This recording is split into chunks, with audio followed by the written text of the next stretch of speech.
So I've been thinking about men, specifically suicide in men. It's, obviously suicide doesn't get talked about in the media apart from statistics. And the reason behind that is that if people hear how other people took their lives, then they copycat. We see it in high schools. When there's suicide, there's usually a spate of suicides. And that's the reason the media doesn't talk about it. When we do hear about it is when AFL is involved. So on the weekend, an Adelaide player brother took his life last week.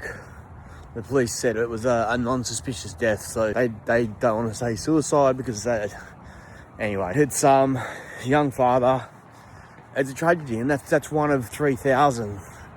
You know, I read a stat the other day: 100,000 men a year attempt suicide, and suicidal ideation is something that affects me, and it's sporadic. Sometimes I can go a long time without having any suicidal ideation, and other times I can have periods where it's quite bad. And the start of this year has been a bit of a season for me around that. I've gotten support and I'm much better now, and I'm not having suicidal ideation, but it got me to thinking about what sits underneath that. And in a conversation with Claude, an AI chatbot, I was unpacking this, right? It's a really good tool for unpacking thoughts and having something reflect back questions. And the concept of silent contracts came up, and I'd never heard it framed like that. We have things that happen in our childhood and we look at it as childhood trauma, but what actually happens is silent contracts. We create beliefs of how we need to operate in the world,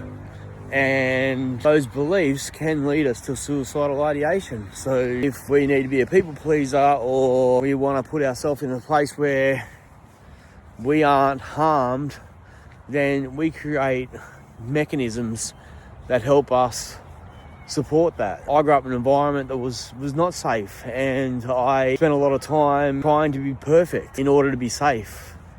And then that plays out into adulthood, right? Perfect husband, perfect friend, perfect partner. And that's, none of those things are helpful because perfect doesn't exist. You know, I had a friend who said to me when I was, 18, strive for perfection even though it doesn't exist, and one day you may just stumble across it. He was a top-ranked athlete in triathlon before he turned 18. So his mother made him become an adult at a very, very young age. She would go, I'm going to meet you here at this point. If he wasn't there on the bike, then he had to turn around and ride home.